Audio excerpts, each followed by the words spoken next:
7 victims, but only 1 survivor. A terrified young man, rope tied tight around his neck, jumped from the 2nd floor to the ground.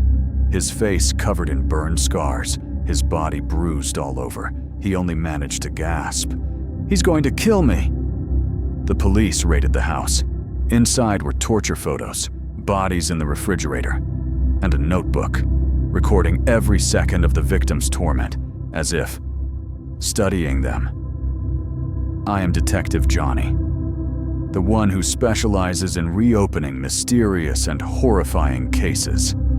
This demon in human disguise is Robert Berdella, and this is not just a murder. This is hell on earth. Kansas City, a damp morning in 1988. The sound of shattering glass and a piercing scream tore through the quiet air of Charlotte Street. A naked man hurled himself from the 2nd-story window of an old, decaying house. His body was covered in bruises and burn scars, as if he'd been set on fire, and a rope still hung loosely around his neck, like a noose of fate. Robert Berdella. That name would later mark the beginning of one of the most horrifying cases in the city's history. A 22-year-old man, barefoot, stepped onto the searing pavement. Blood from a deep gash in his foot, mixed with the dirt and rainwater left from the night before. The door to a nearby house swung open as a middle-aged woman, startled, caught sight of his horrific state. "Please, help me!" His voice trembled, cracking from terror and exhaustion. He's gonna kill me." Within minutes, the police arrived. But none of them could have imagined that what Christopher had just escaped wasn't just a violent abuser. It was a gateway into Kansas City's darkest nightmare. The house of Robert Berdella, the Twisted Butcher. The police arrived shortly after Christopher Bryson was taken to the hospital. The house at 4315 Charlotte Street, an old 2-story house, outwardly no different from hundreds of other ordinary houses in the neighborhood. But when the door swung open, what awaited inside made even the most seasoned officers gag. The air inside was thick with the smell of dampness, disinfectant, and something decaying. In the living room, scattered torture instruments, rubber gloves, stun guns, used syringes, duct tape, restraints, and a camera with a half-used roll of film still loaded. A transparent plastic box was pulled out from under the bed. Inside, dozens of photos of naked men, tied up, their mouths gagged, many covered in blood, their eyes frozen as if screaming from a distant place. On the desk was a thick, yellowed notebook, densely covered with scribbled notes. The police turned page after page. It was a torture diary, with specific timestamps. 6:45, administered mild dose of chlorpromazine, victim unresponsive. 7:15, electrocuted genitals, victim convulsed. Note, increased dosage. In the basement and kitchen, even more horrifying discoveries awaited. In the refrigerator were plastic bags containing human flesh, some with neat cuts, as if handled by a professional chef.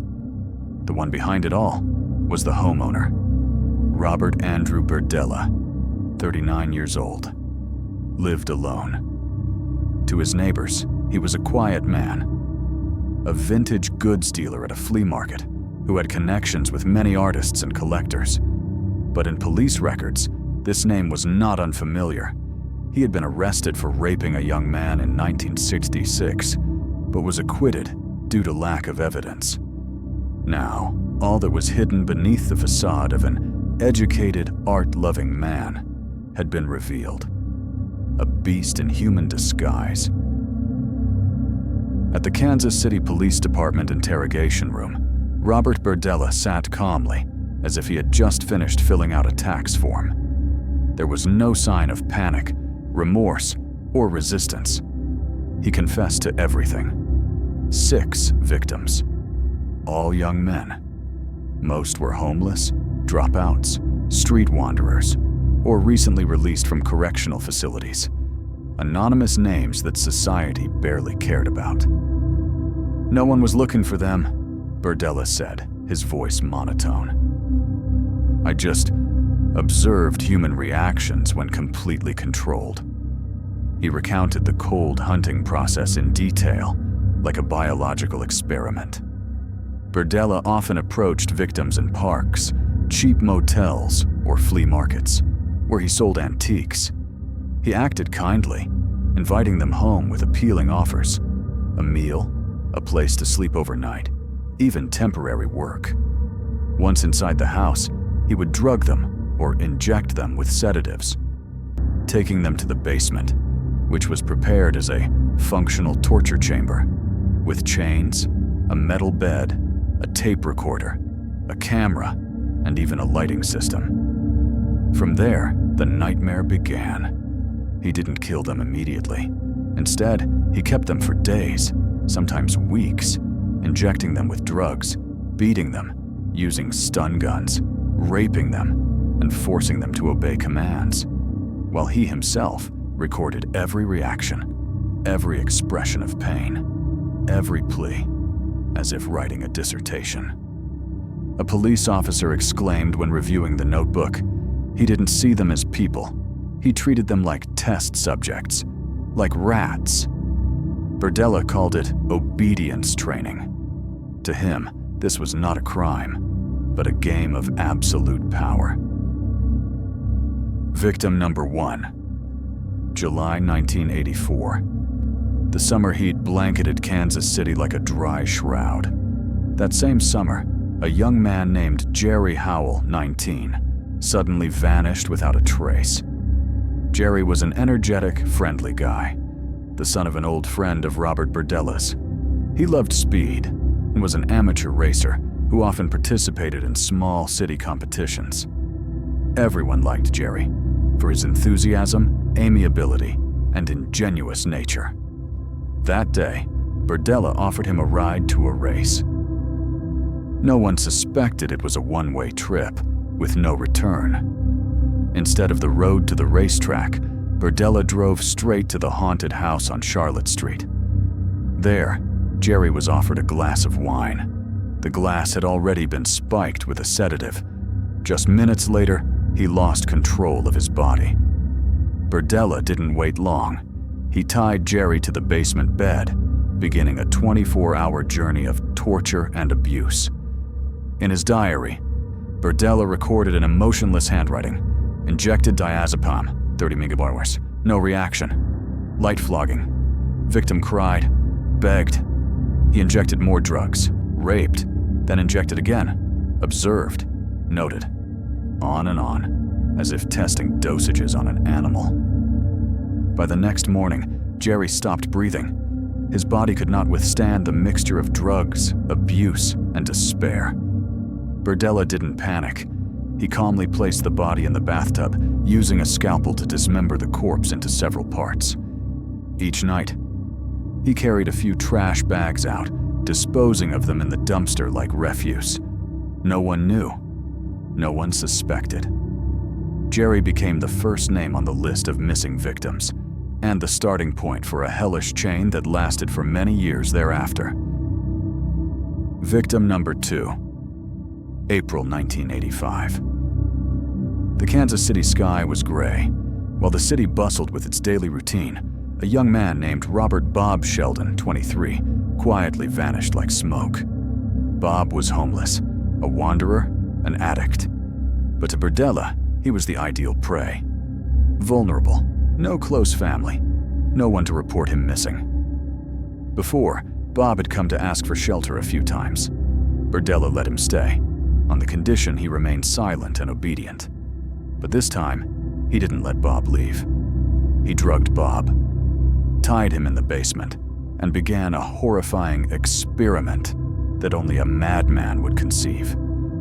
Berdella injected acid and cleaning agents into Bob's eyes with the intention of permanently blinding him. In his notebook, he wrote, 10. Injected ammonia nitrate into left eye. Victim reacted violently. Eye red and bleeding. Continue to monitor. For 3 days, Bob was tied down, raped, tortured with electric shocks, then injected with more drugs. His screams made Berdella worried, not out of guilt, but because he feared the neighbors would hear. On the third day, he decided to end it all. Bob was killed. It's unclear how, possibly by strangulation or overdose. His body was dragged into the bathroom. The scalpel's blade echoed once more, coldly, skillfully, emotionlessly. Bob's remains were dismembered exactly like Jerry Howell's, then each part was put into trash bags. As night fell, he quietly carried each bag out to dispose of, as if dealing with everyday household waste. No one saw, no one heard, and another human being disappeared from the map of life. Victim number 3.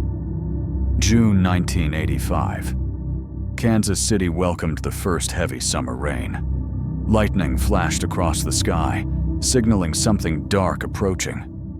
While the storm poured down on Charlotte Street, a homeless young man named Mark Wallace, 20, knocked on Berdella's garage door seeking shelter from the rain. He had no idea that on that very night, he would become the next specimen in the series of cruel experiments.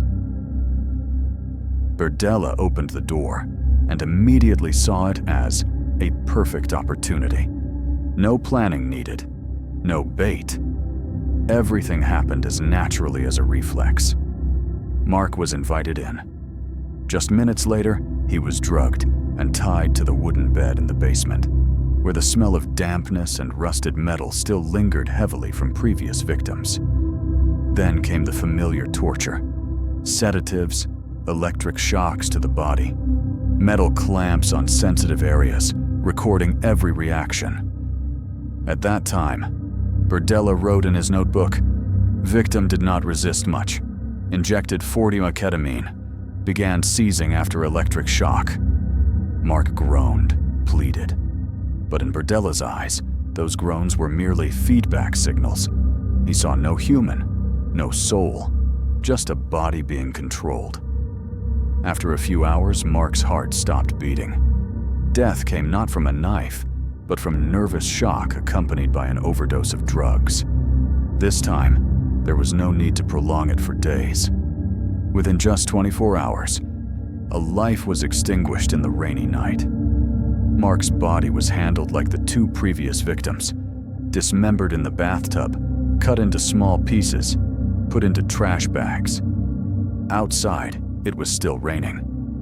Inside the house, another human being had been erased. Victim number 4. September 1985. As autumn just began, Berdella decided to reconnect with an old friend. James Ferris, 20, a bright-looking young man, an acquaintance of Berdella's from a few previous gatherings.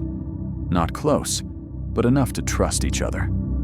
When he received an invitation from Berdella, "Come over, have a few drinks, some fun music," Ferris didn't suspect a thing. That was the last time anyone saw him. At the house on 4315 Charlotte Street, there was no party, only a drugged glass of wine, a cold basement bed, and a waiting rope. Ferris was tied down, like those before him. But this time, Berdella changed his approach. He injected Ferris with stimulants, delivered electric shocks at a higher intensity, and repeatedly raped him. He meticulously recorded each stage, detailing it like a doctor observing a clinical trial. Ferris lost bladder control. Whole body convulsed after the 7th electric shock. Heart rate rapid. Needs further monitoring. For 2 days, Ferris received no food, only drugs. His body was exhausted. His heart began to beat erratically. By the evening of the 2nd day, his heart gave out, unable to endure another moment of torture. Death came as a painful release. Berdella looked at the corpse as if it were a broken object. There was no hint of regret. The scalpel reappeared. The bathroom was again soaked in blood. black trash bags were carried out into the dark night, silently, cleanly, unnoticed. Ferris, a friend who had once laughed and talked with him, now became an anonymous corpse among the city's refuse. Victim number 5. June 1986. Todd Stoops, 23, gaunt, disheveled hair, lost eyes, was one of those who had visited Berdella's house asking for help a few times before. Todd and his wife had been homeless, addicted, and often lived solely on the kindness of others. Berdella remembered Todd not out of compassion, but for something else, his pliability. He sought out Todd again with a familiar offer. "Come to my place for a few days. There's a place to sleep. There's food." Todd nodded, unaware that he had just stepped into the longest and final torture cycle of his life.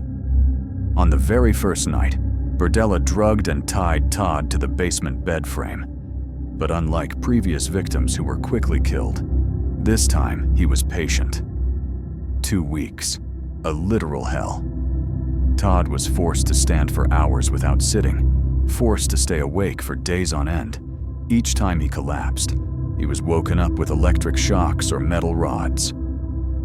Berdella recorded each cruel stage. Day 4, victim dazed, disoriented, no longer resists abuse, began to urinate involuntarily. Day 9, forced to stand continuously for 8 hours, legs swollen, veins prominent, injected amphetamine to maintain consciousness. He tortured him with sharp and hard objects, causing Todd severe internal injuries. On the 12th day, Todd began to bleed anally. His skin was pale, his mouth dry, and he babbled incoherently. Day 14, his heart stopped. His intestines ruptured, blood overflowing in his abdominal cavity. Todd died in ultimate agony, both body and mind shattered before his heart gave out. Berdella wrote succinctly in his notebook, "Could not endure, reached limit." Not once did he call for emergency services, not a single tear, just another body to dispose of. And as usual, the bathtub, scalpel, trash bags became the butcher's final ritual. Todd Stoops was the longest-held victim, and also a prime example of the evolution of Berdella's savagery. No longer just murder, but the gradual destruction of the human soul. Victim number 6, June 1987. 1 year after Todd Stoops' death. Larry Wayne Pearson, 20, young, polite, had worked part-time for Berdella at his antique shop. He knew Berdella, had chatted with him, even shared meals. No one would have thought that one day, one of them would become a victim, the other a butcher. When Larry agreed to visit Berdella's house, he had no suspicion.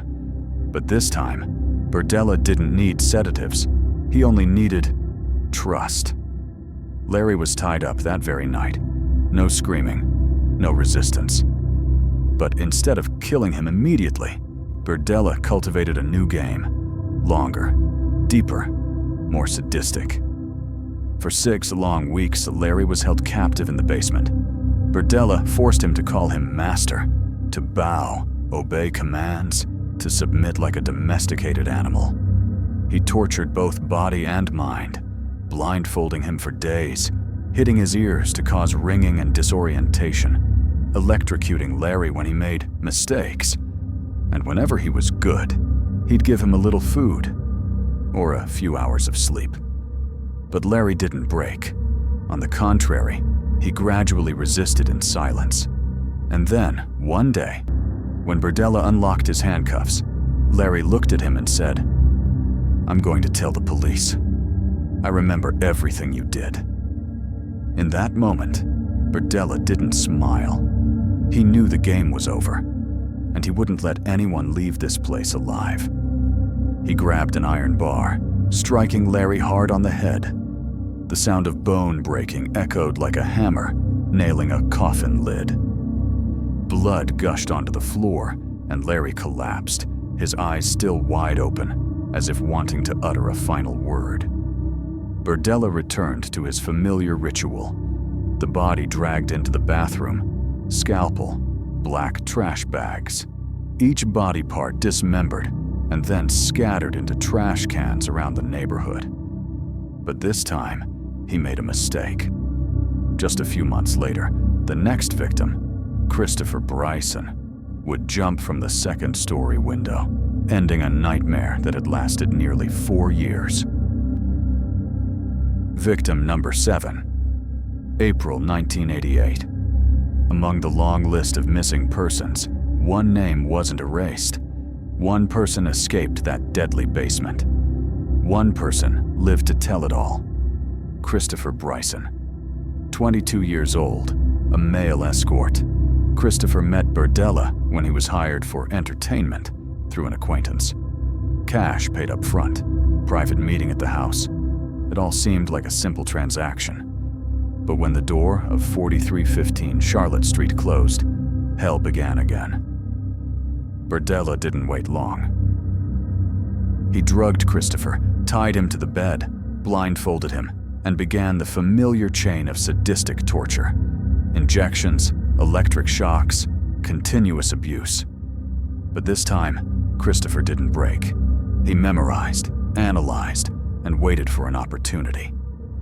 After 4 days of captivity, one morning when Berdella left the room, forgetting to thoroughly check the restraints, Christopher grit his teeth and began to free himself.